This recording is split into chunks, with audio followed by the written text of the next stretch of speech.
Make the body my servant. From recognition of me is liberation. By His Divine Presence Avatar Adidar Samraj.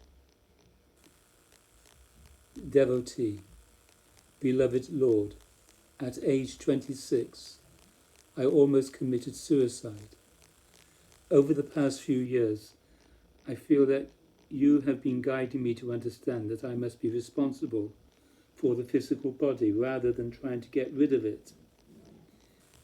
I had a dream in which I felt you were saying that my body was precious to you, not in and of itself, but as a temple to be used by you for the purposes of your divine avataric work.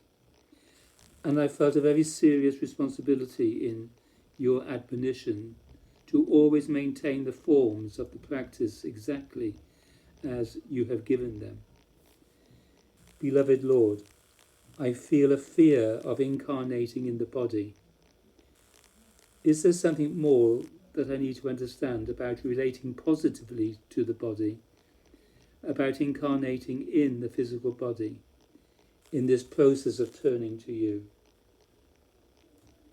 Adidar Samraj. Basically, all I have told devotees to do is turn to me.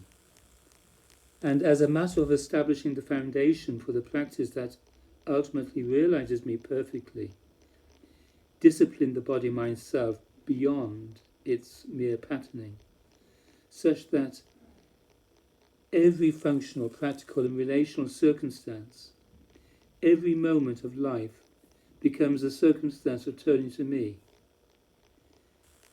That has nothing to do with idealizing anything about the body.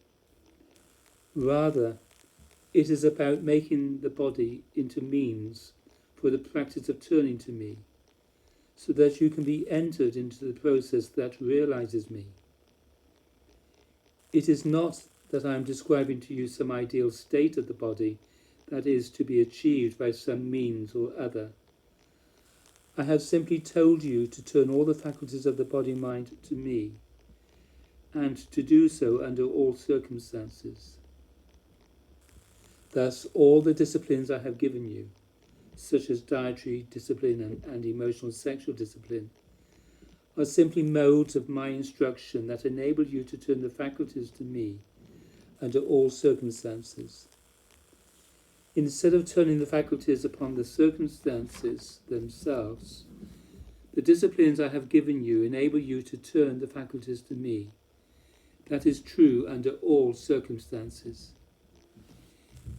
If you apply my instructions as I have explicitly given them to each mode of functional, practical and relational circumstances or activity, you make the body my servant, always turned to me. The servant is always turned to his or her master by virtue of being in the master's service. If you are in someone's service, then you do not forget your master, because you are always serving your master. If you are just carrying out functions, then you are no one's servant, and thus you do not remember the one you are serving, because you are not serving anyone. In your view, you are bodily manifested.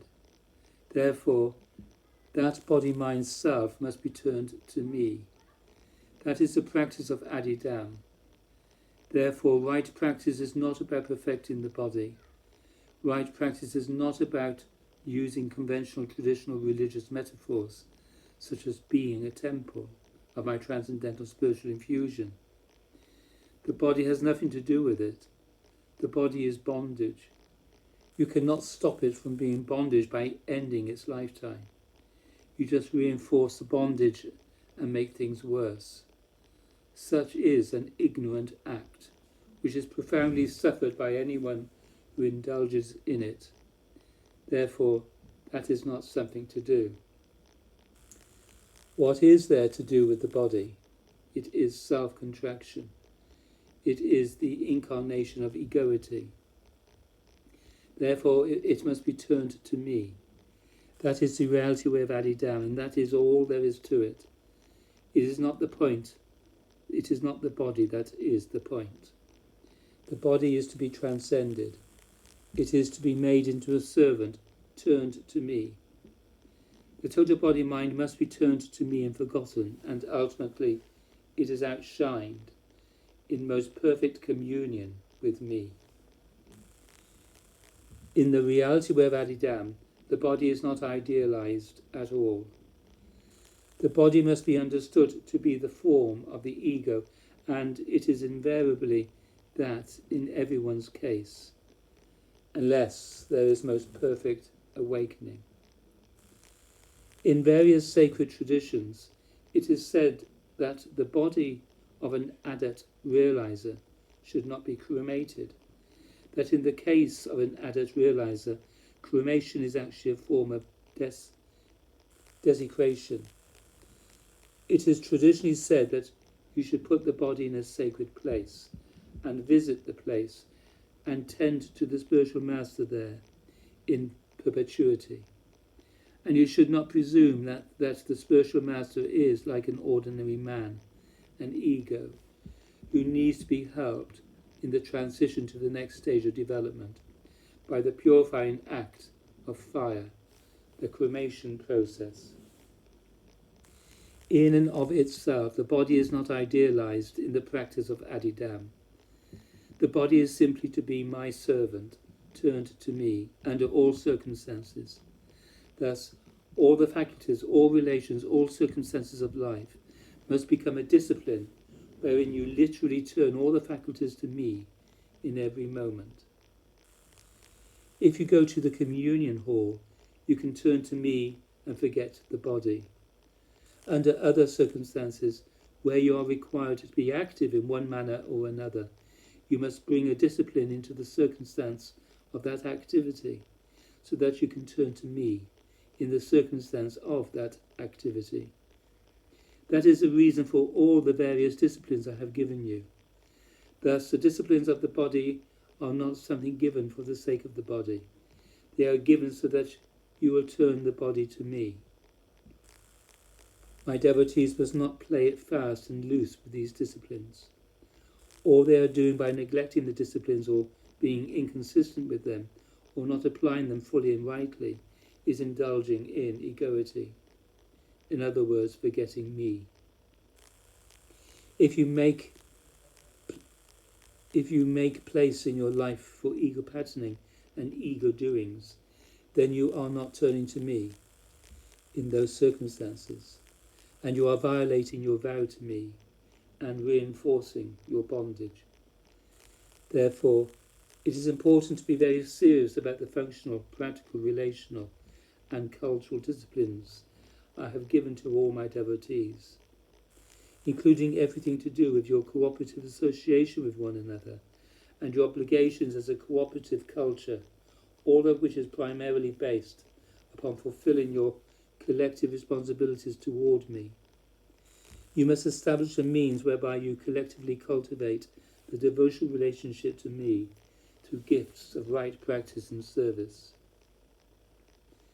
You think devotion to me is something individual, something you are doing with yourself, or otherwise something you are just doing with one another. You do not understand that the reality way of Adidam is what you do with me. It is not something to be done only when you are in my physical presence. It is something you must collectively do all of the time. You must cultivate the devotional relationship with me, not expecting me to submit to you and make gestures to you. You must understand the nature of this practice as the devotional relationship to me, and not merely as instructions you are applying to yourselves. The culture of Adidam is the culture of devotion to me. The culture of Adidam must be lived, not merely in your conversation or in your interaction with one another, but in your directness of devotion relationship to me. You must live that culture of devotion to me daily. You must live it constantly. You must demonstrate that you devotionally recognize me, that you recognize the state in which I am present here, and you must not relate to me through the conventions of social, organizational, and merely prescribed ceremonial activities. You think Adidam is about you. Adidam is about me. The reality of Adidam is about you turning to me, remembering me and forgetting yourself. It is not just a conceptual matter, it is a whole bodily way of life. You want me to address your body. You want my attention to go to your body. The reality of Adidam is you turning your attention to this body. Therefore, my devotee has no concern about whether he or she is supposed to be a temple of mine. Here is the temple, here.